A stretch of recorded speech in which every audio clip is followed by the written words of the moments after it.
نبی پاک صلی اللہ علیہ وسلم کی حدیث ہے مسلم میں طبرانی میں، حضور نے فرمایا آؤ میں تمہیں پچھلے زمانے کے ایک ایماندار نوخیز ولی اللہ کی بات سناؤں۔ پچھلے زمانے حضور نے فرمایا پچھلے زمانے میں ایک بادشاہ جادو کے زور پہ حکومت کرتا تھا۔ جب وہ ایک جادوگر اس نے رکھا ہوا تھا تو جادوگر اس کو جادو بتاتا، وہ جادو کے زور پر حکومت کرتا۔ جادوگر بوڑھا ہو گیا تو کہنے لگا بادشاہ کوئی نوجوان میرے پاس بھیج دے، اب میں بوڑھا ہو گیا ہوں، میرا پتہ کوئی نہیں کب مر جاؤں۔ ایک نوجوان کی ڈیوٹی لگائی، بڑا زیرک سمجھدار، اپنے رعایا میں سے چن کے جو ذہین فطرت مزاج بچہ تھا وہ اس نے لگایا۔ اللہ کے محبوب علیہ الصلوۃ والسلام فرماتے ہیں بچہ جادو سیکھنے لگا، وقت گزرنے لگا۔ بچہ جب جادو سیکھنے جاتا تو رستے میں ایک راہب بھی تھا جو انجیل جانتا تھا، وہ اللہ اللہ سکھاتا، لوگوں کو حضرت عیسیٰ علیہ السلام کی تعلیمات سے آگاہ کرتا۔ اس نے دیکھا کہ یہاں بھی لوگ کٹھے ہیں تو وہ بچہ اس راہب کے پاس بھی اٹھنے بیٹھنے لگا۔ اب جب اس کے ساتھ اس کی گفتگو بڑھنے لگی تو اس کو باتوں میں لذت آنے لگی۔ اس نے راہب نے پوچھا کہ تو کون ہے اور کس طرح سے آیا ہے، کیا تیرا معاملہ ہے؟ اس نے کہا جی میں جادو سیکھنے جاتا ہوں، آپ کی باتیں مجھے بڑی اچھی لگتی ہیں۔ اس نے کہا دین سیکھ، جادو سیکھنے والے کافر ہو جاتے ہیں، قرآن و دین سیکھنے والوں کو اللہ کامل ایمان عطا فرماتا ہے۔ فرمایا یہ سیکھ۔ بچہ بیٹھنے لگا، اس کے پاس آنے لگا، باتیں دل میں گھر کرنے لگی۔ ایک وقت آیا کہ مسلمان ہو گیا، اور مسلمان کیسے ہوا؟ بچہ کہتا ہے میں تجربہ کر کے ہوا، اب میں تھوڑا سا وقت جادوگر کے پاس بھی جاتا اور باقی سارا وقت وہاں بیٹھتا۔ میں ایک دن جا رہا تھا تو رستے میں اژدہا تھا، بہت بڑا سانپ تھا، رستہ روک کے کھڑا تھا۔ یہ حضور نے بیان کی حدیث، نبی پاک صلی اللہ علیہ وسلم فرماتے ہیں بچہ کہتا ہے کہ رستے کے اندر سانپ ہے، رستے بند ہے، لوگ چھتوں درختوں پہ چڑھے، ہراش ہے۔ کہتے چھوٹا سا روڑا میں نے اٹھایا تو میں نے کہا اللہ اگر جادوگر سچا ہے تو اسے مار دے۔ چھوٹا سا روڑا میں نے پھینکا، اژدہا کوئی نہ مرا۔ پھر چھوٹا روڑا اٹھایا، میں نے کہا اللہ اگر وہ عالم سچا ہے تو اسے مار دے۔ اب جب میں نے روڑا مارا تو اژدہا مر گیا۔ میرے اندر سے گواہی آئی نہیں دین کی باتیں سچی ہیں، نہیں قرآن کی باتیں اسلام سمجھانے کے لیے عرض کر رہا ہوں، اگرچہ اس دور میں انجیل تھی، اللہ رسول کی باتیں اچھی ہیں۔ کہتے میں مسلمان ہو گیا، اب میں نے راہب کے پاس ہی رہنا شروع کر دیا، جادوگر کے پاس چھوڑ دیا اس بچے نے آنا۔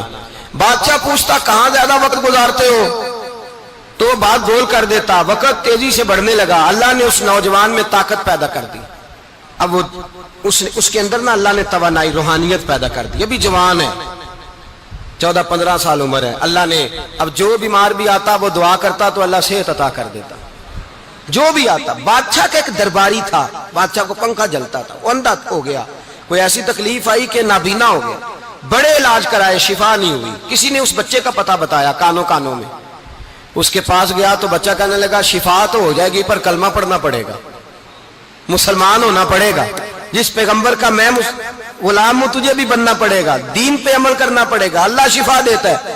اس نے کہا تو مجھے کلمہ پڑھا، مجھے شفا دے، میں تیار ہوں۔ اس نے کہا شفا تو اللہ دیتا ہے۔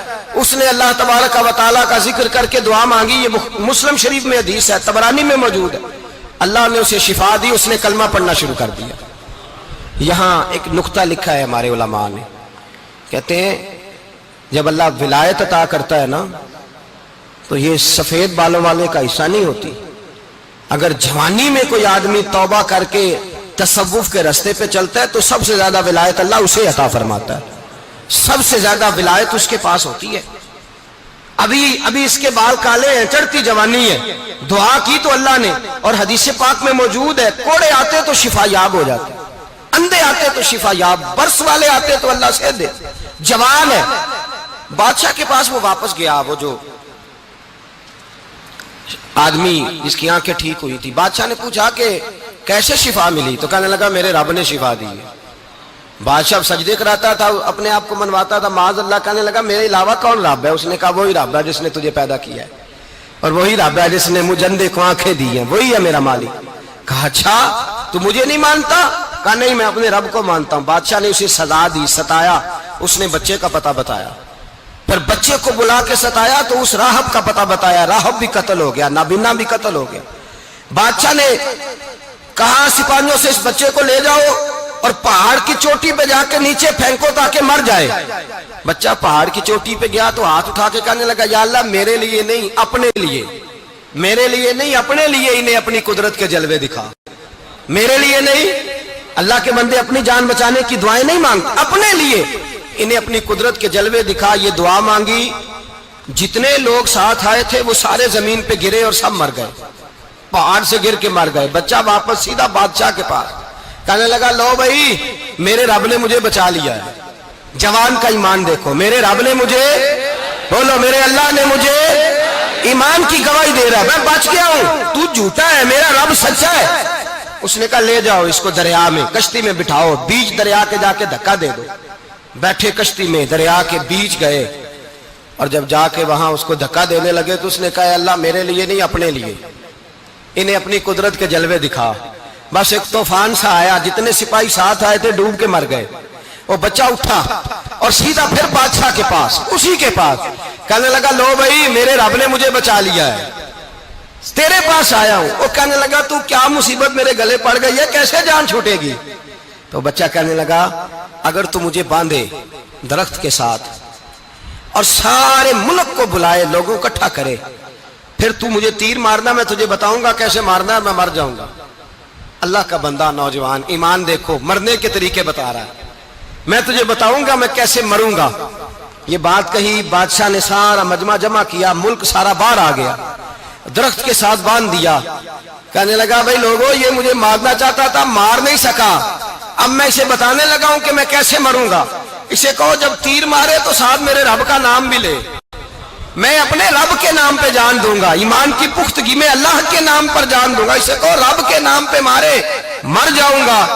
بادشاہ نے اللہ کہہ کے تیر مارا، پیشانی میں لگا، بچے کی روح پرواز کر گئی، جتنا مجمع کھڑا تھا سارا کلمہ پڑھ کے مسلمان ہو گئے، سارے مسلمان ہو گئے سارے۔ میرے رسول پاک سید عالم صلی اللہ علیہ وسلم نے نوجوانوں کو بتایا جب تمہارے اندر ایمان کی قوت آئے گی تو اللہ تمہاری مدد کرے گا۔ فرمایا وہ نوخیز ولی تھا، ابھی جوان رانا تھا، ابھی اس کی پیشانی پر جوانی کے آثار تھے، لیکن اس نے اللہ کو راضی کیا، رب کریم کو راضی۔ ولایت کا مطلب بڑھاپا نہیں، ولایت کا مطلب وہ نہیں کہ جب بڑا لمبا وقت گزر جائے تو پھر آدمی آئے کہ نہیں اب کیا کرنا ہے، اب مسجد ہی ہے، اب تو اس کے علاوہ گزارا ہی کوئی نہیں۔ تو اس وقت کا آنا اللہ کی بارگاہ میں قبول تو ہے، لیکن شاباشی اسی کو ملتی ہے جو جوانی کا وقت آئے، جو عین اس وقت آئے جو وقت میرے رسول پاک علیہ السلام کے غلام عبداللہ ابن عمر، حضرت عبداللہ ابن عمر رضی اللہ تعالیٰ عنہ فرماتے ہیں کہ میں نکلا، مجھے سفر کے لیے جانا تھا، تو تھوڑی سی کھجوریں، تھوڑا سا سرکہ، ایک شہد کی بوتل، چیزیں میں نے سفر کے لیے ساتھ رکھ لی۔ میں جب مدینے سے باہر صحرا میں نکلا نا تو رمضان نہیں تھا، غیر رمضان تھا۔ میں نے ایک نوجوان کو دیکھا بکریاں چرا رہا ہے، بکریاں چرا رہا ہے، اے جوان۔ آپ فرماتے ہیں اس کا چہرہ بڑا نورانیت والا، گرد پڑی ہوئی پر بڑا حسین۔ فرماتے ہیں میں نے اس کو کہا کہ آ جاؤ کھانا کھا لو، روزے بھی نہیں تھے۔ کہنے لگا نہیں میں نے روزہ رکھا ہوا ہے۔ فرماتے ہیں میں نے کہا پتہ کروں کہ نیرا نیک ہی ہے کہ پرہیزگار بھی ہے۔ نیک وہ ہوتا ہے جو نماز پڑھے روزہ رکھے، پرہیزگار وہ ہوتا ہے جو گناہ سے بچے، وہ پرہیزگار ہوتا ہے۔ کہا پتہ کروں پرہیزگار بھی ہے کہ نہیں؟ کہتے میں قریب گیا تو میں نے جا کے اس کو کہا بھائی تیری بکریاں بڑی پیاری ہیں، میرا دل کرتا ہے کہ بکری مجھے دے دو۔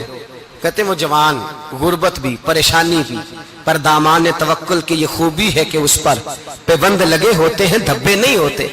غربت ہے، کہا جناب ایک بکری دے دو۔ آنے لگا جناب بکریاں میری نہیں، بکریوں کا مالک کوئی اور ہے۔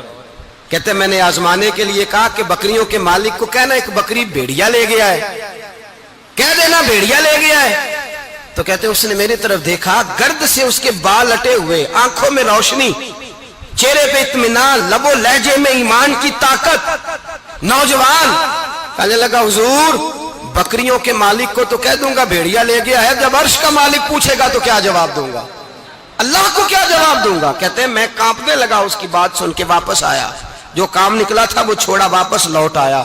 میں نے پتا کیا کس کا غلام ہے، پتا چلا فلاں آدمی کا ہے۔ کہتے میں نے پہلے غلام خریدا، پھر پتا کیا تیرے پاس بکریاں کتنی ہیں؟ اس نے کہا 400۔